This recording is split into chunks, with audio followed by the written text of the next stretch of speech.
Hey, what's going on, guys? Welcome back to another episode of Journey Through the Generations. In this episode, we'll be going over my personal ancestry story over the last almost 14 years, what that process was like, and stuff like that. So, really quickly, I just wanted to go over what we'll be going over in this video, my personal story, like my origins, early beginnings of the journey, things that have inspired me, Facebook family groups I'll get into, setting up family trees, collecting photographs, and restoring the damages on them. The page that you guys have all come to know me by, Journey Through the Generations, that I set up almost 4 years ago. My first presentation that I released 2 years ago on this day, December 2021. The process of tracing your no Guyanese genealogy, my current progress, my personal journey, connecting with more family, and closing remarks. So, let me just give a brief introduction of myself. I was born here. I'm the third of four children. Both my parents came from Guyana. My paternal grandparents are from the East Coast. Grandmother from Clonbrook, grandfather from Mahika Creek. The Husseins of Mahika Creek is all my family. The Khans of Clonbrook is my family. I'll get into that later on. My maternal grandparents, my grandmother was born in New Amsterdam, Berbice, and mostly lived in Kitty. My grandfather was born and raised in Kitty. There's it was like right next to Kitty Masjid. My father came to America in 1986. My mother came in 1988. They met in 1992 and married in 1993. And in 95, they moved down here to Florida and has lived here ever since. So, early beginnings of the ancestral journey. It all began with a photograph. Maybe when I was about maybe 9 or 10, I believe, when my cousin Farah, she was given a copy of a photo from our Aji, of a man named Sekor, which is our times three great grandfather, a man that came from India in the 1860s as an indentured laborer and believed to have had numerous wives and kids. She then sent it around the family, and then we were able to see it, and naturally I was fascinated that such an old photograph of an ancestor of mine even existed. I mean, mind you, I had absolutely no idea when the world was in indentureship.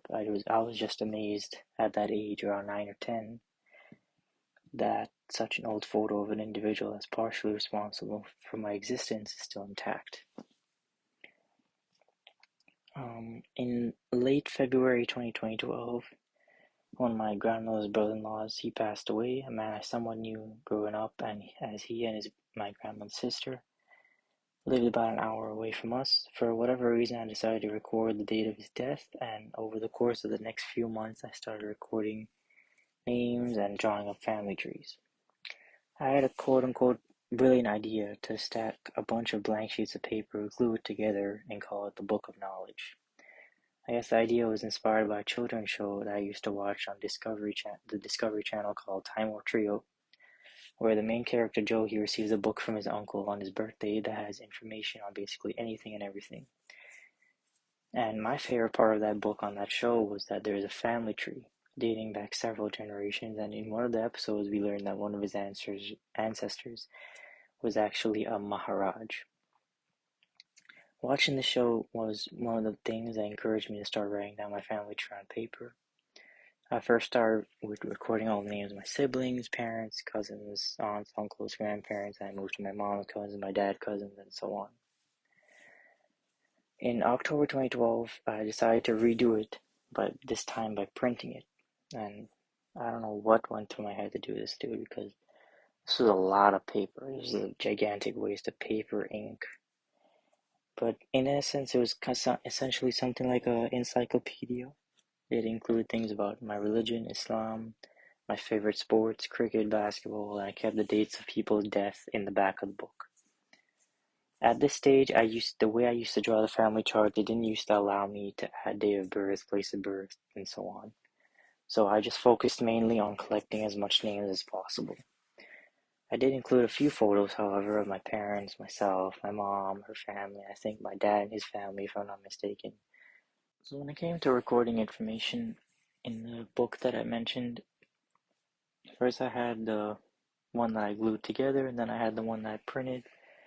And then after a while, I think 2021 or so, I just bought a 400 page paperback journal from Amazon, and I just filled it out from there.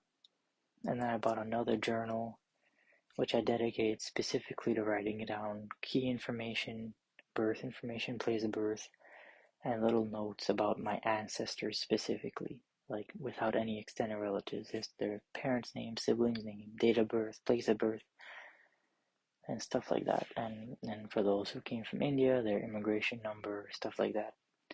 So it was like basically four stages of books. Um, the very first one I don't have anymore, but the second one, the third one, and the current one I have all with me as we speak. My mom had went to Hajj with her sister and nephew, and my paternal aunts came to visit during that time. This was, I think, around October actually, around October, November of 2012, the same year. That was when I got into date of birth. Like it was just a little bit after I think I'd printed that book, or a little bit before. I really don't remember. But anyways, it was when my paternal grandparents came down to visit, and one night, me and her sat down, and she, on some wide ruled paper, she wrote down the date of birth and date of death of her parents, her parents-in-law, my grandfather's parents, her siblings-in-law, her children, most of her nieces and nephews, and a good portion of my grandpa's nieces and nephews too. So she's actually really good with dates upon them. Um, I believe this was the first time I got the date of birth or date of death for one of my great grandparents as well. It was either through this experience I became really good with remembering dates, or when I was about maybe 8. And this was a couple of years prior that I'd become upset. At the time, I was obsessed with American history. And learning the date of birth and date of death for the presidents and a bunch of information about them, I'll mark it down on the calendar. Little stuff like that I would remember. And I used to write down a lot, man. I used to remember so much random things about the presidents. My mom still reminds me to this day about how I used to be so obsessed with learning about the presidents and their date of birth and whatever. I feel like I could have done more probably with the memory that I had, but I didn't prioritize learning and what to learn exactly. But it's a learning experience. We're all learning every single day. I believe around 2013, 2014 is when I got into a video game series called Assassin's Creed. And yes, although it is a pretty violent game, my favorite part of the game was the fact that you got to relive the experiences of the main character's ancestor, which I personally thought was really, really cool. Like, imagine being able to step into the shoes of your ancestors, to be able to see what they went through during their lifetime, their struggles, their times of grief. I really do feel that it would be such a surreal feeling. There were three particular instances of meeting far family that I can remember in my childhood and early teenage years. The first being my second cousins Adil and Samira around 2010. Um, and as a kid, you didn't really understand the relation, you just knew they were related somehow. Then when I was around 14, when my big sister got married, I had the pleasure of meeting one of my third cousins, a graduate of Medina, for the very first time. Actually, in 2011, I met one of my fourth cousins, but I didn't know he was my relative at the time until like last year or whatever. But at the time, so he ended up being one of my fourth cousins. But anyways, that was a separate individual. I remember at the time it seemed like such a complicated connection when my dad or whatever tried to explain it to me, and I just did not understand it at all. And now, alhamdulillah, so many years later, relate. I could relate so many different connections just by memory. So because I've already went over the information so many times, it's just muscle memory pretty much. And then around 2017, when we went to a janazah in Kissimmee, we met one of my dad's second cousins. And truthfully, at this particular time and the times before, I wasn't primarily focused with learning I was primarily focused with learning immediate relatives, like my cousins, my dad's cousins, and my mom's cousins, their first cousins. And at the time, I wasn't particularly concerned with learning about distant relatives until a couple years later.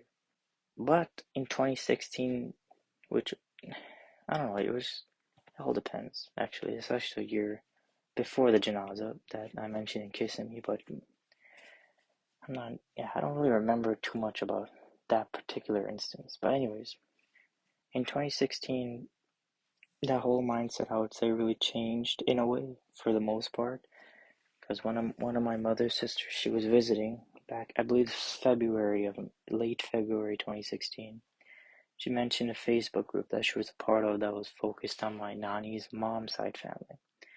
At that time, I had Facebook for already 6 years, and I'd never heard of Facebook groups or even considered the possibility that I could connect with family online. Because at the time, I wanted to focus on getting to know as much of them physically, but not virtually.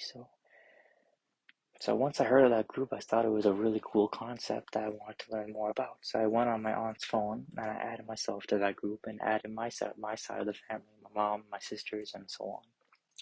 Being in this group really taught me the value of preserving old family photos, sharing old stories that you've heard with others, and stuff like that. My nan's cousin Devon, may Allah have mercy on him, introduced me to something really cool that I thought was really cool. It was the concept of recording family tree information on a digital scale. Up to that point, I'd only been writing it down on paper all this time, so not really understanding how PowerPoint works and all that. I figured out a way to duplicate the file that he had already set up, and I just eventually started editing the names, and I just created a bunch of copies from that one file. And I just edited out all the names. I used that same template. I used it as a template, basically. And then I added the names of my individual family trees, and then a little while after I moved to Google Slides because, it was free and you didn't need a subscription for it. And my nanny's mom was apparently had a very good memory with dates and keeping old photos. Sadly, due to her daughter and stuff like that, I never saw most of her photos, but I did see a good portion of it based on what was shared in the family group. So alhamdulillah, I did see a good portion of it. I'll probably never see all of them, realistically speaking, because of how my nanny's sister is, but it is what it is. My great-grandmother, she also happened to have a photo dated around the 1920s of her dad's paternal grandmother, which was a lady named Molly Bunn that came to India as a 5-year-old girl with her family in 1863. So that was the second ancestral photo I received. In April 2017, after having been in my nan's mom's side family group for about 8 months, I decided to try my hand at setting up a group of my own. This would be focused on my nan's dad's side family, and it went okay it didn't last very long, unfortunately. It lasted maybe a couple weeks, and then one problem occurred after the other, and my mom just told me to delete the group. It was too much stress, too much he said, she said, stupidness. And this was all new to me, so I had no idea how to deal with it. And something I'd like to share with you guys that's kind of personal, but it would help you understand a little bit of what's going on, is that essentially my nanny, was born out of wedlock and was rejected by the majority of her family on both sides, her dad and her mom's side. For the most of them, most of their family didn't want anything to do with her, and she was raised in an orphanage. And so what happened that led to me deleting the group was that one of her half sisters was saying a whole bunch of nonsense that I'd rather not share, but you kind of get the idea. So in Queens, I believe, in September 2017, when I was visiting my sister and I was just going through different Google searches and stuff like that, searching up Guyana and just scrolling a whole bunch of different things, Guyana, British Guyana, and seeing what kind of websites and links and PDFs come up and whatever. And then I came across something called the National Archives of Guyana, the Walter Rodney Archives. And as soon as I heard about it, I naturally really wanted to go. But I think at this particular time it was closed due to the building being relocated or something. So the thought of getting family info from there didn't come to me for another, I don't know, 4 years or so. A few months later, or actually no, not a few months later, a month later actually, one of my cousins was the same cousin far that I spoke about that introduced me to that family photo in the first place. I was telling her about how I was thinking of setting up two groups for my grandpa's side, our grandpa and our grandma's side. And since it was already one for our grandpa's side, I went ahead and set up one for our Aji side in early October. In the group for our Aja side, I saw my first ancestral immigration pass from my grandpa's paternal grandmother, which I later learned was actually a return pass to Guyana after she returned home where she was born in Guyana, not India, as everyone had thought. Through the information I found, I was actually a couple years later, I was actually the first to disprove this theory. And I could tell you I had a lot of people that didn't believe me. But once I explained it to them and I provided physical proof of their birth records in Guyana, then they believed me. So, like I explained in my presentation, the process of tracing your Indo-Guyanese genealogy, there's a lot of things that you would end up disproving. You take everything as a guess, and then you have to confirm everything by documents, pretty much. Because realistically, you're not gonna be able to confirm everything by documentation, but at least with birth records, birthplace, and stuff like that, or immigration records, try your best to get that in physical form, not just hearsay. So going back to my second group, my algae side, things naturally, things always go well at the first time, at first, and then as time goes by, it either slows down or more, and then people, for whatever reason, kept insisting that I remove photos of them and their family, which wasn't even posted by me. It was one of my dad's cousins that posted a bunch of photos in the beginning of the group. Then I realized that something that I should have realized probably since a couple months ago in my first group, that by me working on the family tree, I had unknowingly dug up long buried secrets which had been kept quiet for decades. The few positives was that I did get in contact with a few of my grandmother's cousins, my extended relatives that shared with me some stories as he grew up with as one cousin particularly grew up with the grandparents of him and my Aji, since his mother, my grandmother's aunt, died young. And I did tell my dad's second cousin, that he had set up a tree for his dad's cousins and such, and his dad and my Aji are cousins. Excuse me. So in late October, I set up another group for my Nana's mom's side family, and it was my first time really dealing with non-Muslim relatives. And I'll be honest with you, it took a lot of getting used to. Because I was usually first to greet with Islamic greetings of Assalamu alaikum, but I couldn't do that since they were non-Muslim. So it was a lot of getting used to. Because usually when I write posts in a group, I would say Assalamu alaikum to all, or stuff like that. And it was a lot of and usually when people die, I would put up little death announcements and I would make dua for them at the end of the post. But I couldn't even do that because again, they're not Muslim. In December, in an effort to help others connect with their relatives, I set up my first group, of which I have no known blood connection to, and that is the Clonbrook Bach family. I do have a lot of marital relations to that family, but I don't have any blood relatives. But I did try to help out that branch of the family by creating a group for them, because I knew a couple of their relatives, and I tried to help them out with that, so I started up something. And that was my first non-relative family group that I set up as a favor to help, because again, something that I try my best to do is I try to help others. I try my best to help others because I know that when I needed help, a lot of people helped me. So you always try to treat people the way you've been treated. Try to help people out if you can. That's what, again, I mentioned that in detail in the presentation. From 2018 to now, I joined 2 more family groups and I created 3 more, taking my total of created family groups to about 5. I did end up recreating the first group I set up, but with a different mindset to delete negative people. And like I said, my nanny was born out of wedlock. I had set up a collage of photos of my great grandfather's kids, which I also included my nanny, which is not like she doesn't have any full siblings. She has siblings from her mom's side and from her dad's side, but she has no full siblings of her own.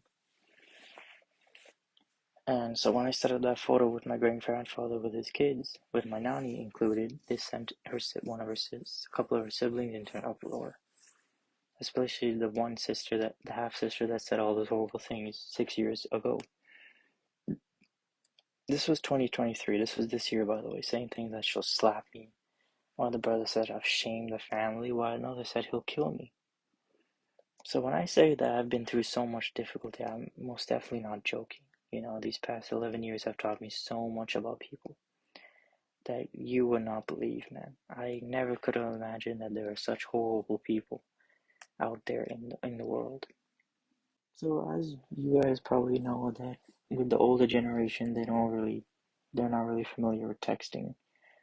So in order to gather most of the information or the stories that I've learned or whatever, I've had to step out of my comfort zone and I had to speak with older relatives on the phone. And since I grew up in America, my parents don't really speak like super broken Guyanese, like really like super Khali. In a way, like their accent is not like super Khali. It's like it's mostly American in a way, with a slight hint of Guyanese. Not in like whitewash, but not like super Guyanese at the same time. So I'm not, like when I hear super Khali accents, and it's harder for me to pick it up right away. So what I decided to start doing is I started to record the conversation and then I would go over it and transcribe it later on. And I was able to learn a lot more that way because most of the time I wouldn't be able to retain it initially. But when I speak to them, when I record it and I go over it again, then I'll be able to pick it up better that way. So, like I said at the beginning, I had no idea what indentureship really was until my big sister introduced me to the book Holy Woman, and I highly recommend any of you that haven't read this book yet to please, please read it.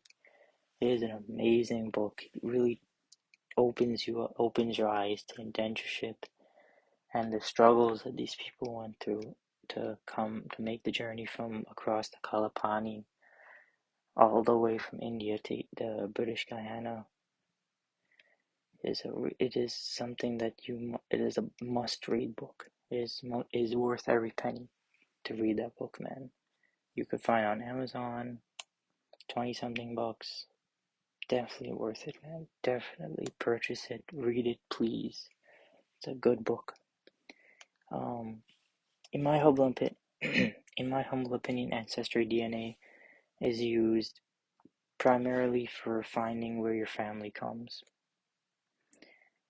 The database is extremely limited in terms of records it's more geared towards white people, realistically speaking. Maybe a little bit of black people, but not really, to be honest. It's mostly white people. And supposedly 23andMe is good for Caribbean people that have also heard some bad things about 23andMe recently. Like this month, I heard some bad stuff about what they use their DNA and whatever for bad stuff. And maybe that's the case with other DNA websites, but I really don't know.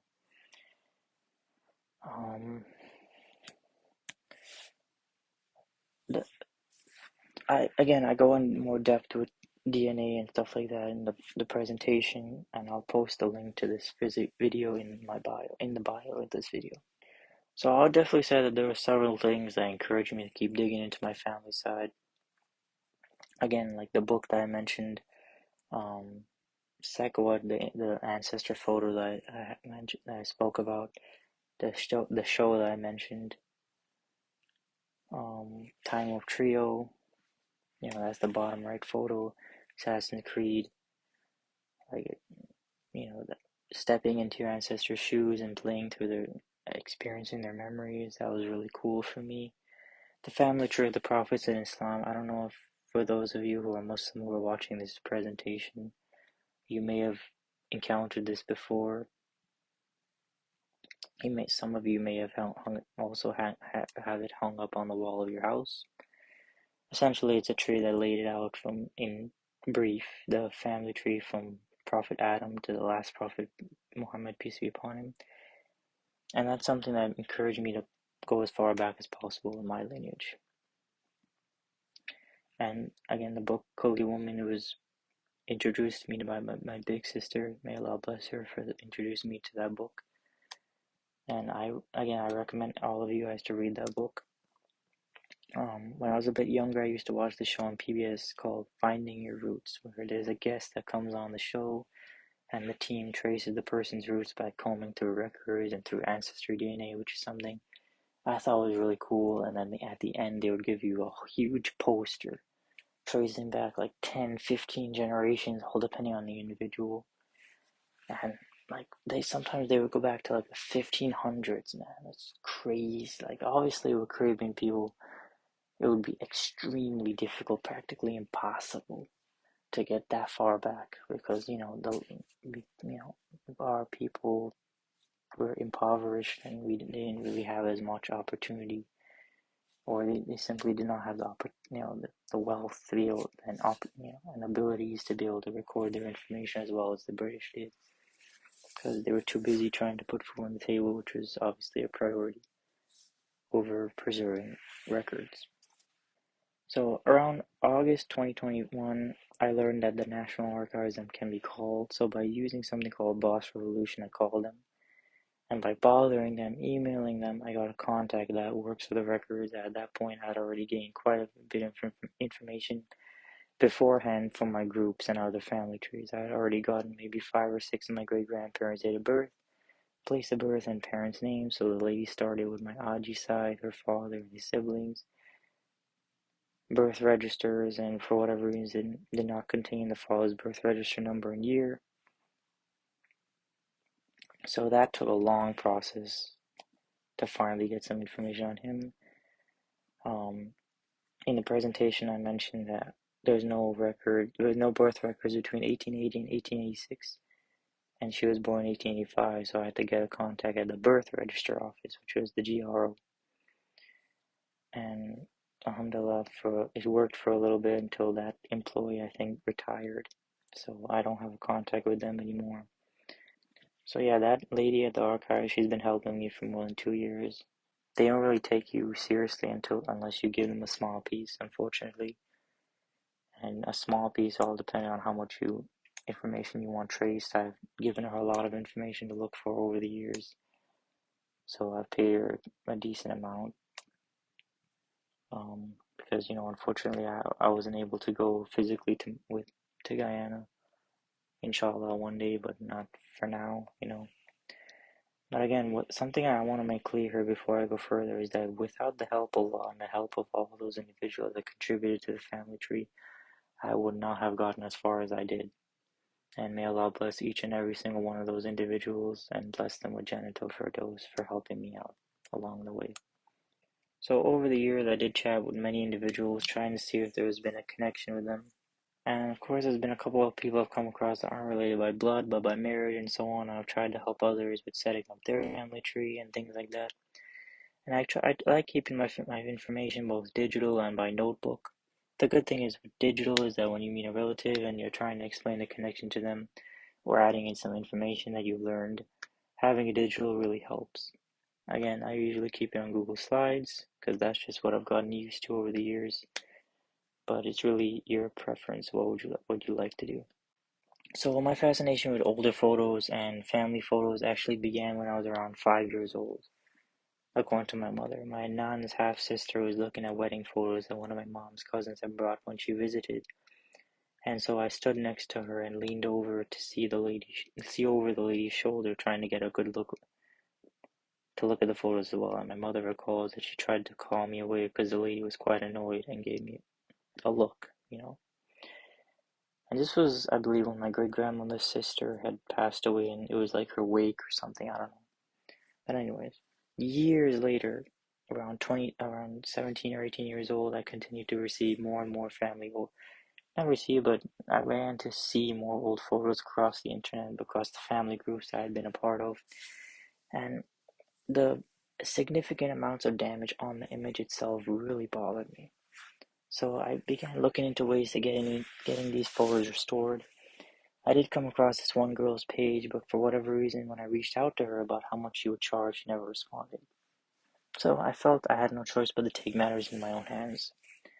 So I began learning it around, I think, 2019 on my own by attending the well-known YouTube University. I came across a few apps I liked, and since alhamdulillah I had an iPad Pro with an Apple Pencil, it was ideal for me. I still remember the first damaged photo I fixed. I believe that's on the left side. I believe that was the first picture that came out really well, in my opinion. And I remember feeling so proud of myself, man. It took quite a while, and that's the only image I believe. That's my great grandfather's brother, and that's the only photo they have of him. So for me to have fixed it, they felt really happy. They were really proud of me. And then the other photo, the other gentleman with the crack going right down the face, that's one of the few photos that family has of their father. So again, that was really nice. The third photo is my grandfather. Not many photos of him. So that's another nice photo to have restored. And then the last photo there is my first time restoring a document. And for a loyal follower of mine, Amara, I think that's one of her ancestors' exemption certificate. Yeah. Um. So as I got better and better at restoring photos, I began helping out family, and then eventually setting up a small little side business of helping out uh, individuals across Facebook, not just family. I won't charge family or people that I really know, but um people like that wanted their family photos restored. I did help out a couple individuals. Of course, if it's like too advanced damage, if it's really bad damage, and it's outside of my skill set, I usually deal with what I consider kind of basic stuff or stuff. It all depends on the kind of damage. And if it was outside my skill set, naturally I couldn't charge for those. I still try to fix it, but if I couldn't, then it is what it is. Sometimes I've had to use multiple apps. Um, Something interesting I want to share is that My Heritage actually has the website or whatever you want to call it has a really pretty decent photo restoration section of their subscription. And I know this because one of my relatives let me use her account, and overall I'm happy I chose it to get into that field because eventually, inshallah, I do need to upgrade to better apps like Photoshop. Supposedly I've heard good things about that. But for now, the apps I've been using has worked out quite well for me.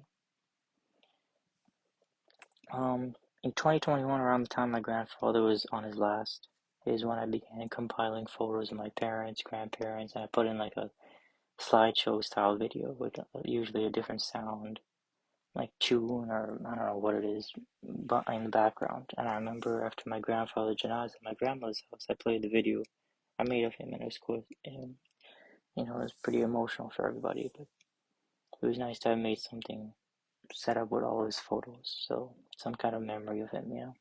And something I also learned this year, I believe, is I figured out a way to crop photos and make beloved family photos that like group shots that simply did not exist before. Like currently, I'm working on one of my dad, his siblings, parent, and his parents and their parents. Something that they don't have because they never took one. They never took a group photo in Guyana for whatever reason. My nanny never had a photo of both her parents, naturally because circumstances. My Aja with his parents, and my Aji with her parents. Unfortunately, there is no known photos of my Nana's parents, so I couldn't get one of that. So his parents are the only one missing. But it is something really cool to have. Even it's nice to like group them together. Kind of gives you something more. It's like a deeper perspective, I guess. I can't really find the right words for it, but it's pretty cool. Alright, so in December 2019, I think, or November 2019, something like that, while scrolling through Instagram, I came to the realization that, there was no single platform focused solely on Guyana's history. And I'm not putting down any other platform, just stating that there is no other platform at the time that had something just for Guyana and their history and culture. It was it was focused on the Caribbean community as a whole. So I felt the need to set up a platform specifically for Guyana, but not in a tourism sense, like tourism, like tourists, but historical and cultural aspect. At the time, actually, I had thought of setting it up like a mini series. Like there would be about a 10-minute episode, 10-minute episodes of me in front of a camera addressing various topics. And my plan was to set up social media platforms that would post advertisements of upcoming episodes and things of that nature. However, at that time, I was particularly a shy individual. I didn't used to talk that much, and usually I only talked when spoken to. And I'm still kind of like that now, but I've kind of opened up a little bit over the years. So at the time, I realized that, it just won't work out because of the way my room is set up and whatever, it's not exactly presentable. But, on a side note, to be honest now, since my personality changed quite a bit since then, I'm thinking of setting that up again. But I don't know how it would work out, if it would work out or it would be a flop. I really don't know. So on the top left is a photo of the notebook paper on which I wrote the name of the page, which I conceived while sitting in class. Um, and I wrote it down immediately so I won't forget. I believe that the name should reflect the content I'll be covering it. At the time, my intention was to share primarily family stories, hence the name Journey Through the Generations. Like stories of my grandparents or it was something like that.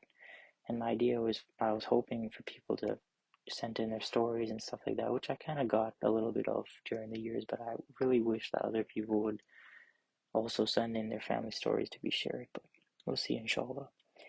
The bottom left is the advertisement poster that I'd set up for what would have been YouTube series.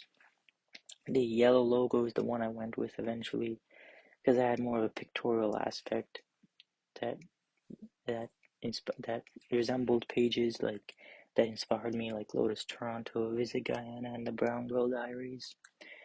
And I included the family tree because, again, the tree to again reflect the intention of the content I'll be sharing. It's a circle because, the masha I grew up going to had a circle-based logo, and it was a symbol of a special part of my childhood. Because, I really like that logo a lot. Since I didn't end up going with the YouTube miniseries, I set up a Instagram and Facebook page, and I just started posting different photos, and I would include a written piece, usually taking excerpts from other writers, while of course giving credit. Amara, like I mentioned, Amara, a Queens native, was my first major supporter. May Allah bless her for her continued support over the years. She helped me grow my account really well at the beginning. It's been almost 4 years now, alhamdulillah. March 26th is the day it reaches 4 years. And I would say that platform has a relatively decent base of support, although, sometimes I do wonder what keeps the page from growing even larger.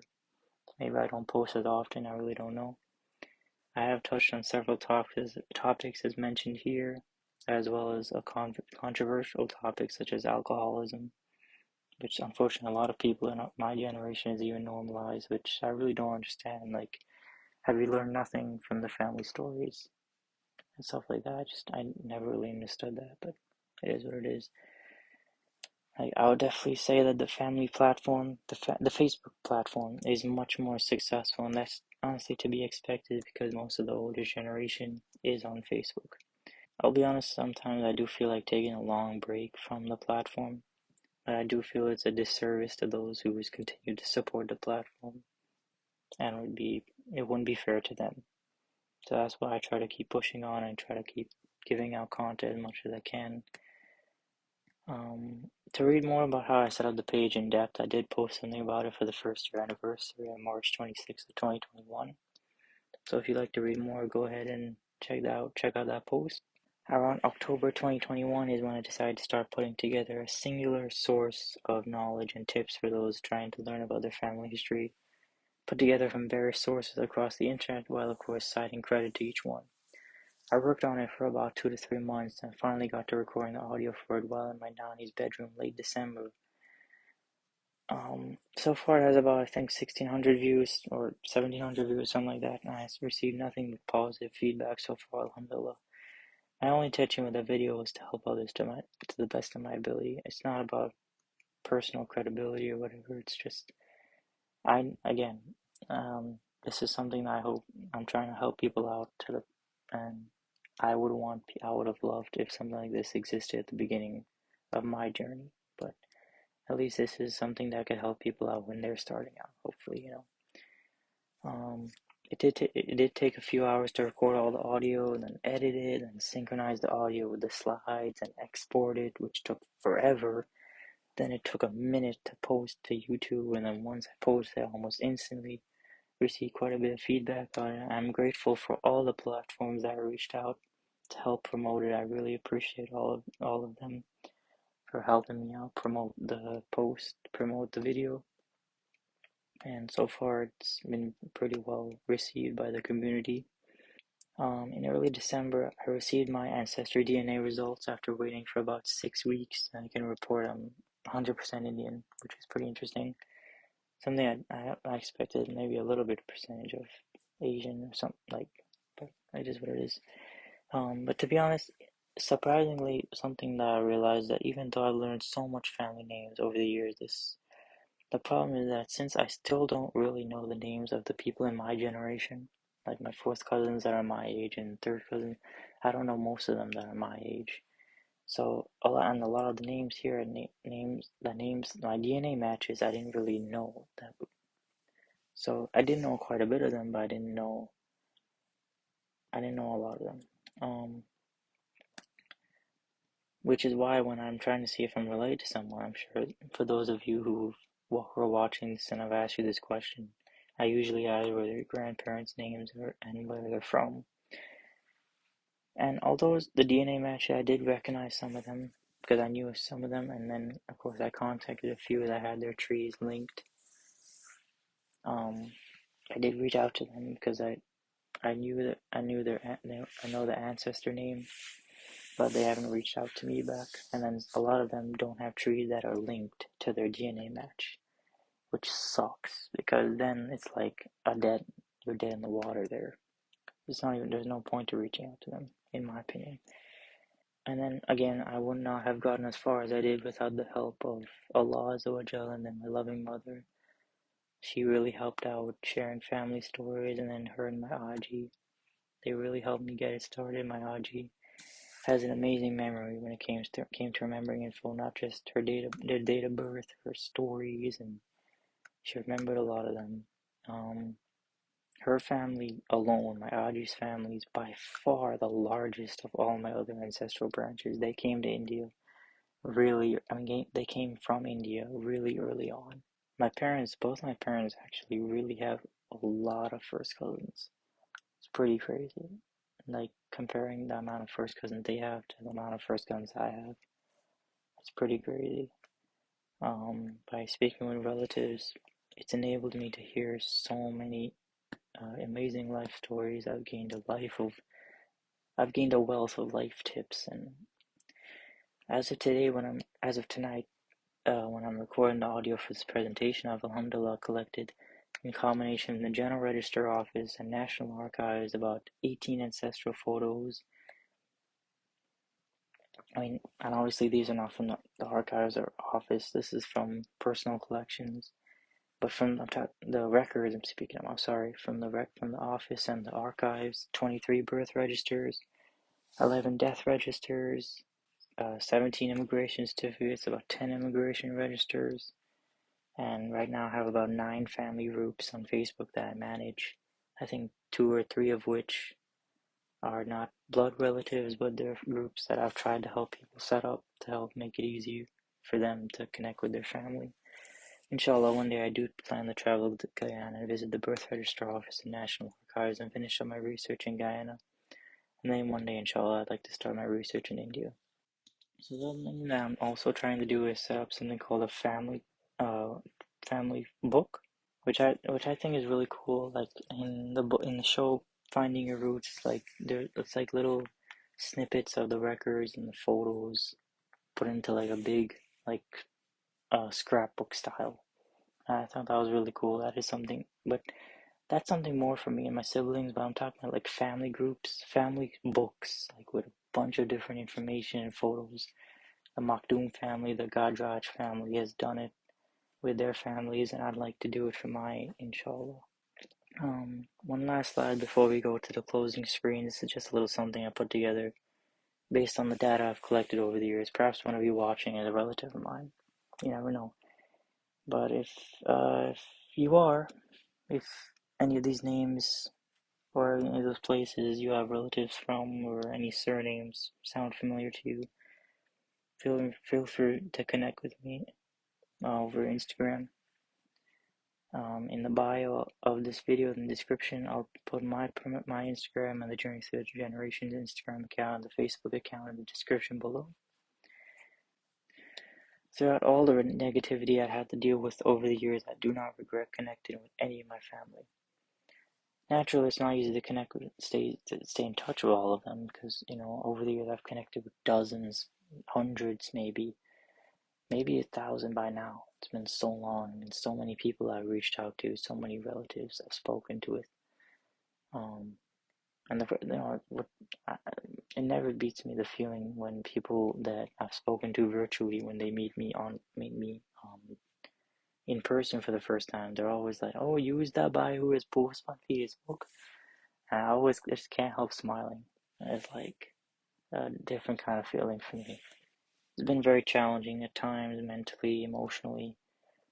There's been a lot of times when people have told me, Nabeel, just stop what you're doing, Nabeel, just give up. But I can't do that. I've been doing this for so long. I can't stop now.